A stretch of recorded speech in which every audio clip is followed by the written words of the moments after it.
¿Qué tal? Soy su psicóloga Lucía Barrios y estamos en este segmento del podcast de ADN, Entorno y Salud. Y aquí estaremos viendo distintos temas que tienen que ver con nuestra realidad y las cosas que vamos creando día a día. Hoy tengo un experto para platicar con nosotros sobre un tema que ha estado en la mesa últimamente y es esta parte de la inclusión de las personas con discapacidad en los centros laborales. Y ha estado mucho en la mesa este tema y hoy tengo aquí a un experto desde toda su experiencia y aparte su profesionalismo. Brian Amezcua. Gracias. Gritaríamos aquí si tuviéramos audiencia, ¿verdad? Bienvenido, Brian. ¿Qué tal, Lucía? Muchísimas gracias por la invitación y pues bueno, aquí compartiendo contigo y con tu audiencia sobre este tema tan importante como tú ya lo habías mencionado en la presentación del podcast sobre la inclusión laboral de personas con discapacidad. Es un tema que ha cobrado una relevancia magnífica. Es un tema que se ha puesto sobre la mesa y qué bueno que se puso sobre la mesa, qué bueno que el día de hoy vamos a hablar de este tema y que vamos a compartir con la audiencia mucha informamación que definitivamente nos va a transformar y nos va a llevar a una visión totalmente distinta en tema de inclusión de las personas con discapacidad, sobre todo en este ámbito laboral tan importante para todas las personas. Fíjate que yo quiero compartirte una historia que no sé si me ha tocado a lo mejor en algún momento comentártela, pero cuando yo era pequeña, tendría 4 o 5 años, estaba en el kinder, recuerdo, mi papá tuvo un accidente, ¿no? Y entonces tuvo que ser intervenido y esto ocasionó que él quedara paralizado la mitad de su cuerpo. Y esto cambió totalmente la realidad y el entorno de nuestra familia, ¿no? Y él, que estaba tenía 33 años, estaba en una posición económica estable, su profesión en aumento, era gerente de de un banco en aquel tiempo y de pronto de un momento a otro la realidad cambió, ¿no? Y fue muy interesante el aprendizaje que eso ha dejado en mi vida, ¿no? Porque nos convertimos, yo de cierta manera, como hija de las mayores, me convertí como en una extensión de su cuerpo, ¿no? Y yo me acuerdo que salíamos a prender el boiler y él me decía cómo y arreglábamos las cosas, que la llave, que el gas, que tal cosa, y me convertí en esta parte. Y recuerdo cómo él, a la hora de tener que regresar, y pues él tenía que mantener una familia de 4, ¿verdad? Éramos 4 en la familia. Y él, un hombre muy inteligente, él se metió a estudiar otra carrera, él era administrador y se mete a ser contador público porque él reconoce esta parte donde no iba a tener trabajo o no muy fácilmente la gente le iba a dar trabajo. Él platicaba en cierta ocasión, ya después de los años, como él en un principio se iba con un amigo de él que era carpintero y le decía el amigo, aquí estate, pásame los clavos, y no podía ni pasarle los clavos, ¿verdad? En ese tiempo, y le daban, pues ahora sí lo que le podían ayudar. Entonces él empieza a prepararse y se hace maestro en la universidad, ¿no? Y fue muy gratificante para mí después de muchos años que vamos él y yo caminando por la calle y se encuentra a uno de sus alumnos y empiezan a platicar y se empiezan a reír de cómo él llegaba a la universidad y tenía que subir muchísimos escalones y pues batallaba bastante. Entonces los alumnos lo cargaban entre todos y lo subían y lo bajaban, ¿no? Y cuando me contaron esa historia, híjole, yo me acuerdo que yo andaba como en crisis y volteé y dije, ¿cómo le digo a mi papá que no se puede hacer algo en la vida, ¿no? Si él me está dando esa lección. Y a lo largo de estos, mi papá pues ya pasaron bastantes años, no voy a decir cuántos, pero muchos. Y he visto cómo se ha puesto más en la mesa y ha tenido más auge la inclusión. En aquel tiempo, pues mi papá, por ejemplo, las rutas, ¿verdad? Que pues nos separaban, no tenían esa flexibilidad para que él pudiera subirse, entonces él tenía que caminar largas distancias para poder trasladarse, porque pues en su momento no tenía el recurso, ¿no?, para tener un auto y todo lo que vivimos en aquel momento. Entonces, ahora que escuchábamos estas propuestas y que está en boca, que dicen se pueden incluir o no, ¿realmente será eficaz o productivo para una empresa poder incluir a estas personas? Pues yo, con la historia de mi papá, que finalmente él se hace contador público y tiene su despacho y trabaja, y hasta la fecha el señor ya casi tiene 80 años y sigue trabajando, un hombre muy inteligente que las grandes capacidades que se quedaron ahí un poco truncas por la situación que él vivía, ¿no?, con su cuerpo. Entonces, partiendo desde esta experiencia propia que me sensibiliza mucho ante estos tipos de circunstancias, siempre estoy yo al pendiente. Digo, tú y yo hemos hecho varios proyectos que han incluido estos temas. Yo quisiera que tú nos platicaras también, ¿qué les dirías tú a estas personas que, como yo, te estamos platicando, te platico esta experiencia, y que ahorita la están viviendo, y que a lo mejor tienen una persona en estas condiciones u otras más severas? ¿Cuál sería tu recomendación, tanto como tu vida propia como tu expertise profesional? Por ahí mencionas una parte bien importante, Lucía, esta cuestión del mi papá tenía que mantener a una familia, ¿sí? Aún a pesar de su discapacidad adquirida, pues la responsabilidad de mantener una familia seguía presente. Y ese es un punto fundamental en las personas con discapacidad. El hecho de que seamos personas con discapacidad no quiere decir que no tengamos esta obligación de desarrollarnos personalmente, ¿no? De tener un empleo. No quiere decir que no tengamos gastos, que no tengamos deudas incluso. Claro que sí. Entonces existe esta necesidad que te lleva a salirle, así como lo hizo tu papá, y que es totalmente admirable.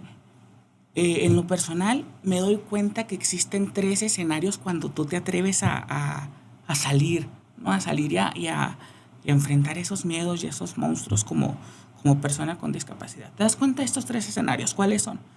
El primero, no puedo.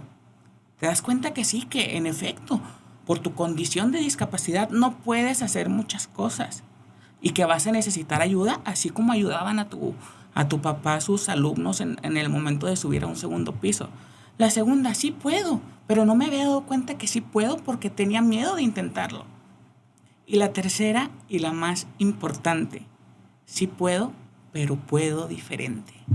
Es decir, no voy a poder igual que el resto de la población, no voy a poder igual que fulanito y que sutanito, pero me las tengo que ingeniar, porque mi condición de discapacidad no quiere decir que ya se perdió todo. Tengo muchísimas más herramientas para generar esos recursos que yo necesito.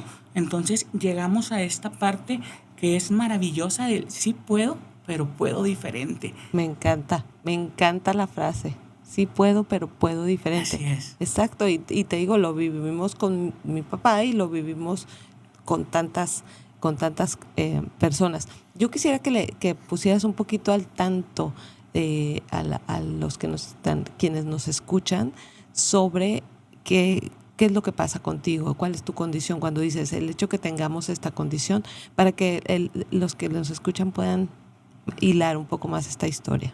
Bueno, mira, yo soy una persona con discapacidad, tengo una discapacidad motriz, nací con espina bífida, y bueno, se me dificulta un poquito la cuestión de los traslados. Me muevo con ayuda de unos bastones. Y pues bueno, ese ha sido mi andar, y como me he enfrentado a distintas aventuras, porque pues uno tiene que salirle. Sí, yo te he visto. Diferente, pero uno tiene que salirle, y afortunadamente nos ha salido bien. Sí. Nos ha salido bien, pero también entiendo que hay gente que no ha tenido los recursos, sobre todo en el área de la salud mental, que yo afortunadamente sí he tenido, y que no ha tenido esta visión del sí puedo, sí, del puedo diferente. Entonces, pues qué mejor que el hecho de que nos puedan escuchar esas personas para compartirles una perspectiva distinta de esta situación que posiblemente es similar a la mía, y que yo sé perfectamente que tienen miedos, que tienen dudas, que tienen un montón de peros, que posiblemente su familia también les esté alimentando esos miedos, esas dudas, porque el entorno es súper importante para hacer o dejar de hacer. Y viene esta parte de que a veces es con el sentido de proteger, ¿verdad? A tu papá, o yo me acuerdo que yo siempre lo estaba cuidando y mi papá tenía un dicho, me encantaba, porque decía, no me conviertan en un inútil, porque todo queríamos hacerle, ¿verdad? Como lo veíamos que ciertas cosas realmente no podía, él decía, no me conviertan en un inútil. Y son lecciones muy interesantes. Ahora, tú, en este sentido, tocando el tema de la discriminación, ¿verdad? Y de los derechos, no sé si la gente sepa que están los derechos de los discapacitados, y siempre que me dicen, ay, ¿por qué existen los derechos para ello? Pues se tuvieron que especificar porque no se hacían, ¿verdad? No existían. Como te digo, mi papá tenía que subir esos escalones sí o sí, ¿verdad? Y él dice que se iba 1 hora antes para poder subirlos ya uno por si no había quien los subiera, que generalmente había. Hoy ya ves que los nuevos edificios tienen obligación de tener accesos, de tener formas de vialidad para las personas que están viviendo de una manera diferente la realidad. Esa me gusta esa perspectiva de ver que solamente ven diferente la realidad, ¿no? Como cuando hablamos de niños con autismo, es una realidad distinta, pero es parte de, ¿no? Más que una realidad distinta, la realidad es distinta en todas las personas, en todos los seres humanos, tengamos o no una condición con discapacidad. Lo que yo les digo es, la única diferencia entre tú y yo es que mis dificultades se ven y las tuyas no, ¿sí? Tus dificultades están ocultas, tus dificultades pueden ser mentales, emocionales, cognitivas, de cualquier otro tipo. Las mías son más físicas. Las mías son más físicas y se perciben y se ven, es la única diferencia. Pero tú también tienes dificultades, tú también te las ves negras, tú también a veces te tienes que levantar a las 4 de la mañana, tienes que ver cómo hacerle con un salario insuficiente para mantener a tu familia, ahora que las cosas están subiendo de precio, que los recibos, que esto, que el otro. Entonces esas dificultades se ven. Las mías no se ven, es la única diferencia, pero todos tenemos dificultades. Y fíjate que yo lo apelo y siempre lo he dicho. De hecho, la primera vez que me di cuenta de eso es cuando hice un proyecto con los policías, que yo decía, es que los ves súper bien a los policías, pero las enfermedades mentales no se ven, ¿no? Entonces a veces tenemos más tolerancia o somos más, tenemos más congruencia o condescendencia con lo que se ve, como dices, mis dificultades se ven, las tuyas no se ven, pero también ahí existen, ¿verdad? Qué padre, qué bien que también esta parte quede visible, que todos podemos tener. Ahora, las dificultades, todos las tenemos y tendremos que sobrellevarla. Cuando ya hablamos de trastornos mentales, señor, ya estamos hablando ahora sí de discapacidades mentales, ¿no? Que eso ya es le subimos poquito al power, ¿verdad? Sí, un tema que también es sorprendente, sobre todo porque a lo mejor ya está disminuyendo esta parte, pero es un tabú el tema de asistir a terapia, de cuidar tu salud mental, de decir tengo una condición de ansiedad, de depresión, de decir cómo me estoy sintiendo, de decir me siento mal, me siento así.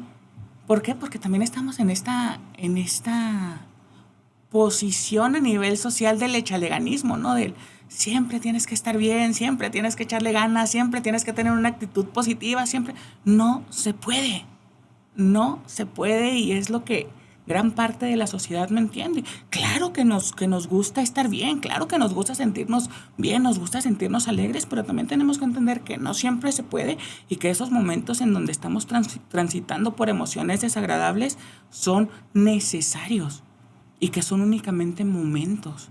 Entonces, esto es bien, bien importante que lo tomemos en cuenta como personas.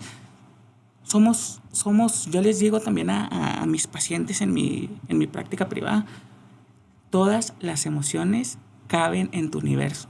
Todas las emociones no están peleadas una con la otra, no está peleado esto que tú sientes con esto otro.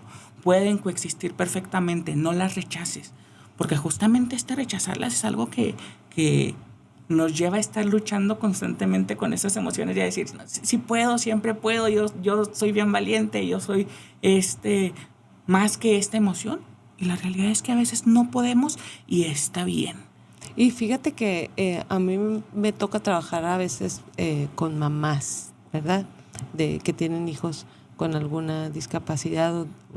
Y también es interesante trabajar con ellas esta cuestión de aceptar la situación o la condición, como tú dices ahorita, ¿verdad? La importancia de que una persona, por ejemplo, en aquellos tiempos no se usaba lo del psicólogo, ¿verdad? Mi papá no fue al psicólogo.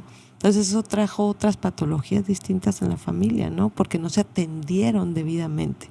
Un hombre de mucho empuje, mucha fuerza, por eso logró salir adelante y hacer muchas cosas, pero en la generalidad no se dan así las historias. Y ¿qué tan importante es este proceso de introspección, de autoaceptación? Yo te digo, con las mamás lo he manejado también como procesos de duelo. ¿Y tú qué recomendarías desde tu expertise? Yo recuerdo, y nada más quiero esta escena ponerla aquí en la mesa. Cuando vi la película de Avatar hace algún tiempo, me acuerdo que ya es que aquel hombre tenía problemas con sus piernas. Entra este Avatar y sale corriendo y luego con los pies toca la arena. Y yo me acuerdo que yo lloré en esa escena porque yo pensaba en mi papá. Yo decía, mi papá pues nunca va a volver a hacer eso, ¿no? Y recuerdo y todavía pues siento, me duele.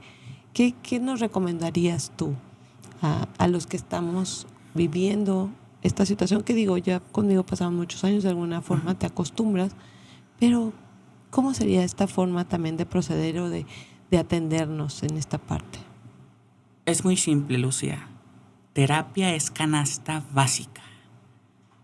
Terapia es de cajón, ¿sí? ¿Por qué? Porque las cosas están sucediendo y a veces son desagradables y a veces no podemos hacer algo contra ellas. Entonces, ¿qué toca? Esta parte de, justamente como tú dices, aceptar y aprender a aceptar y generar estrategias y generar nuevas herramientas para que llegue esta aceptación y estar reconciliados con esa parte de nosotros que, si bien no nos gusta o no es del todo agradable, pues ni modo, vamos a tener que aprender a vivir con ella, ¿sí? Entonces, qué mejor que aprendamos a vivir de una forma sana, de una forma lo más agradable posible dentro de las posibilidades, y qué mejor que aprendamos a reconocer que esto es parte de nosotros, y en un futuro, si así lo quieres y si así estás preparado, convertirlo, ¿por qué no?, en una fortaleza, ¿sí? A mí me pasa en muchas ocasiones, aprovechando esta fusión de ser psicólogo y aprovechando esta fusión de ser una persona con discapacidad y de reconocer cómo están los entornos, que en materia de inclusión puedo decir que nos faltan un montón. Yo llego a los lugares, tengo bastones, y ya sé que ese es mi pase para muchas cosas, ¿sí? Tengo bastones. Y es mi herramienta y es lo que yo uso, y yo sé que yo no soy un par de bastones, pero si la persona me va a ver como un par de bastones, yo no puedo detenerme a psicoeducar a la persona. Oye, es que ¿sabes qué? No me veas como un par de bastones, soy una persona y la discapacidad es esto y esto y esto, y la inclusión es esto y esto y esto. No puedo hacerlo con todo el mundo. Entonces, aprovecharlo como una ventaja, aprovecharlo como un privilegio, y se ve de cierta manera, sí, ventajista. Pero les digo yo a las personas, bueno, ¿y qué tú cuando ves cuando ves que se te va el camión, no corres para alcanzarlo? Bueno, pues yo no puedo correr, pero puedo hacer esto otro. Puedo, pero puedo diferente, lo que te comentaba ahorita, ¿no? Exacto. Y adaptarte, ¿no? Que eso yo creo de los procesos más difíciles. Y reconocer que sí, el proceso, la terapia psicológica es trascendental. Y en algunos casos también el entorno, ¿no? El apoyarse con las personas que están en su entorno y que puedan aportar de esta luz. Ahora, esta nueva puerta que se abre con la inclusión en los centros laborales nos da otra herramienta más, que es la productividad. Cuando una persona se siente productiva, más allá de la condición en la que se encuentre, va a tener una mejor autoestima y se va a sentir mejor. Entonces, en cuanto a esto, yo, pues como te digo, mi papá, hombre inteligente, rápido, resolutivo, dijo dar clases y me hago contador y soy independiente. No todos tienen esa ventaja. ¿Tú qué recomendarías a estas personas que podrían ir aprendiendo, desarrollando para que si se da esto de que se incluyan en los espacios laborales, ellos también puedan tener herramientas para ir, pedir esa vacante o cubrirla y convertirse en estas personas productivas? Dice, no sé si la conozcas, ¿no? Hay una conferencista que se llama Adriana Macías. Ella nació sin manos.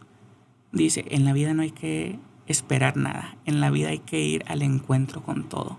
Y esto es justamente lo que recomiendo. En la vida hay que ir al encuentro con todo, porque si te quedas esperando a que fulanito y sutanito y a que se apruebe la reforma de esto y que se den cuenta que es inclusión, se te va a ir la vida. Entonces tienes que aventarte. Necesitas algo, es tu responsabilidad satisfacer esa necesidad.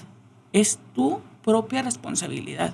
Yo tomo iniciativa. ¿Por qué? Porque a mí es la persona a la que me importa. Yo soy quien lo necesita. Entonces yo voy y pido un trabajo y entiendo que a lo mejor la gente me va a rechazar, pero el hecho de que me rechacen no tiene que ver conmigo, no tiene que ver con mi valía, tiene que ver con la percepción de ellos. Y la percepción de ellos es su responsabilidad, no la mía.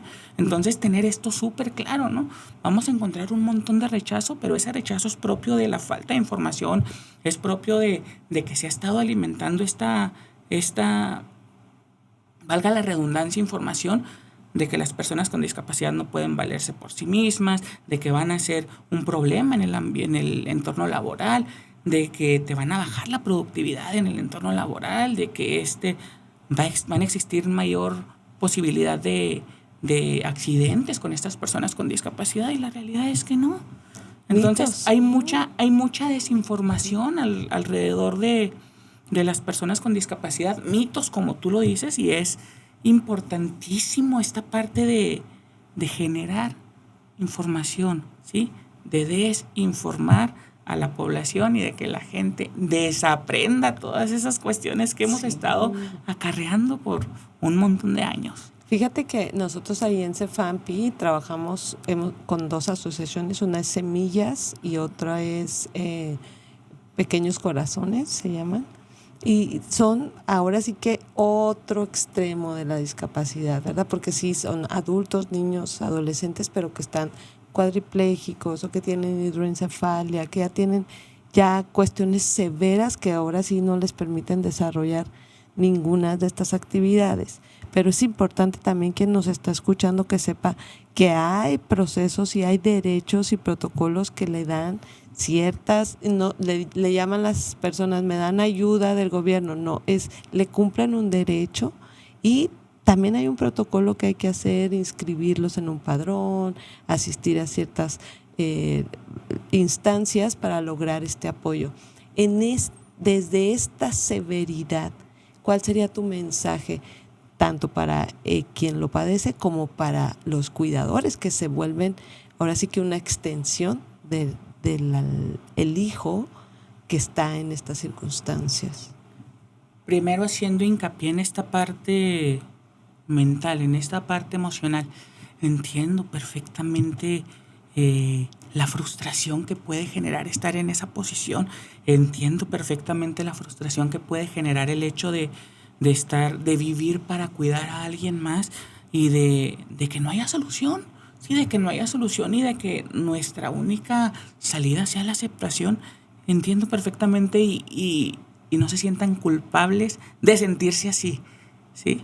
Creo que arropar esta emoción es súper importante en una primera instancia, porque así es la vida. En ocasiones no vamos a tener las respuestas adecuadas y vamos a tener que aprender a vivir con eso. Ahora, tú mencionas una parte muy importante, ¿no? Afortunadamente, las instituciones gubernamentales se han puesto las pilas con esta parte de los apoyos, con esta parte de la ayuda para estas personas.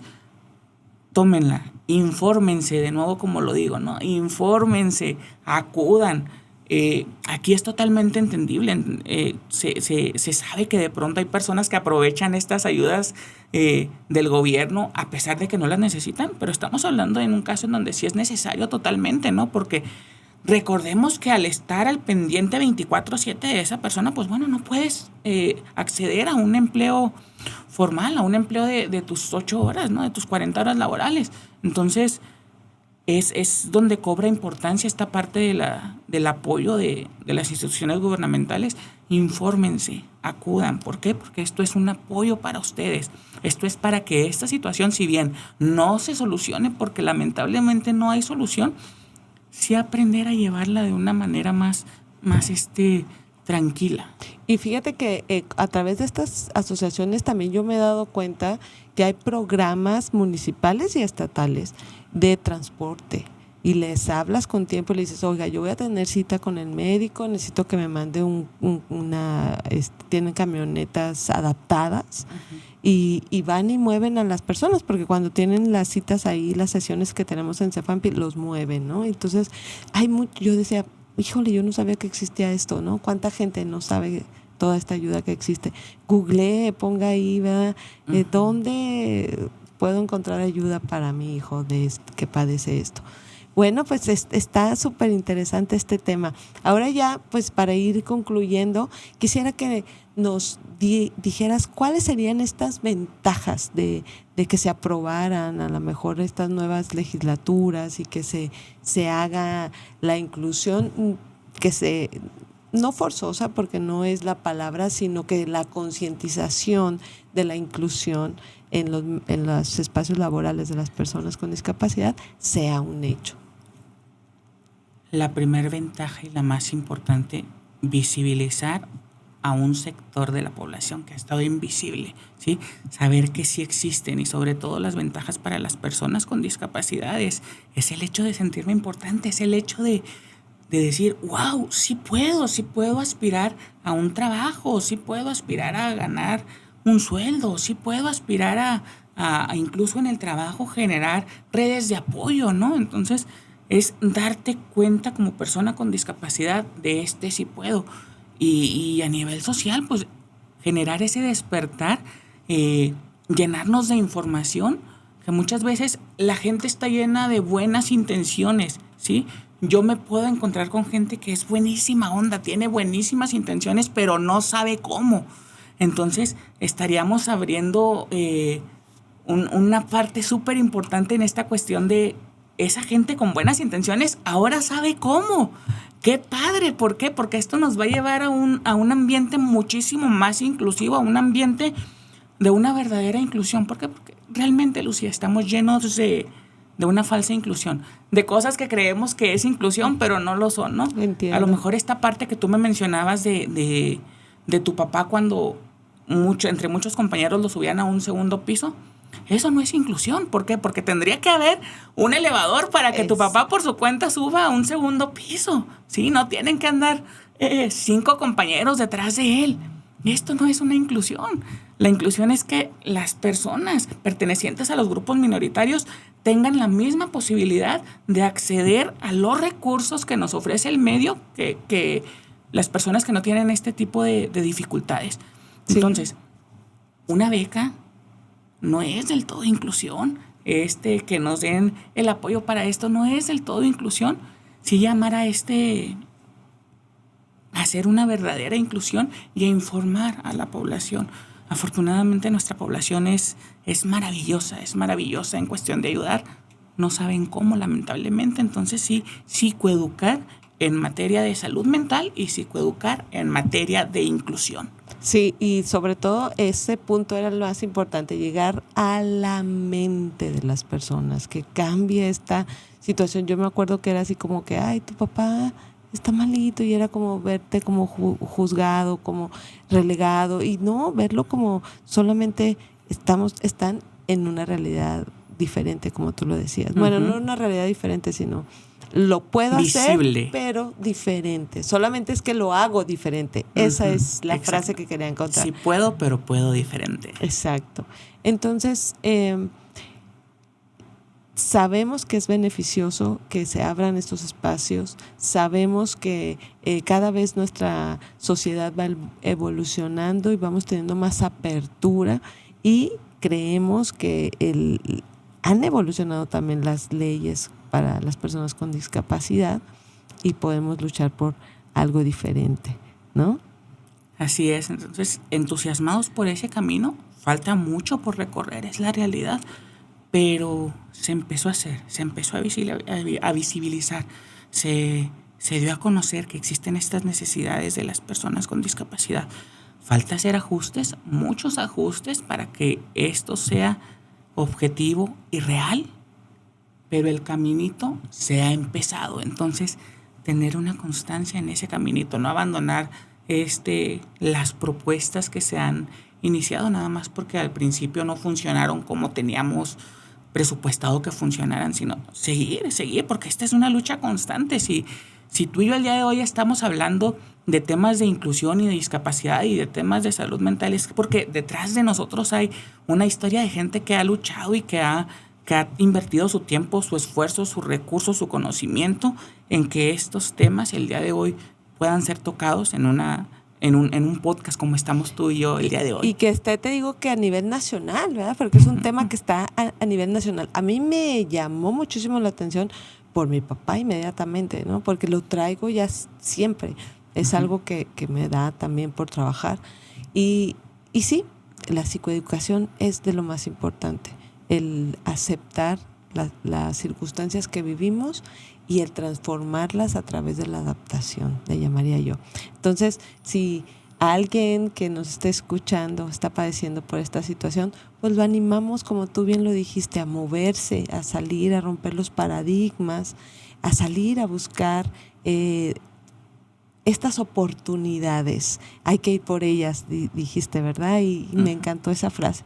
Y ha sido muy, muy hermoso tenerte hoy con nosotros. ¿Cómo te despides de que nos está escuchando? ¿Tus redes? ¿Dónde te encuentran? Bueno, pues Lucía, primero que nada agradecerte la invitación. La verdad es que también ha sido un verdadero placer poder compartir contigo este espacio. A mí me encuentran en redes sociales como @yosoypils, en Facebook e Instagram, Pils con doble I latina, L de dedo y S. Ahí estamos para servirles. Igual cualquier duda que tengan, me pueden escribir con toda confianza. Oye, ¿sabes qué? Me está pasando esto y esto y esto. ¿Cómo le puedo hacer con esto? Con toda confianza, porque para eso estamos, ¿no? Para sumar. Sí. Yo los invito a que sigan las redes de Brian Pils, como les dice, usa un humor delicioso para expresar la psicología, y también tiene sus podcasts. Síganlo, persíganlo y alcáncenlo, porque tiene mucho para darnos. Muchas gracias, Brian, y muchas gracias a ustedes por estarnos escuchando, y espero que hayan aprendido tanto como yo esta tarde.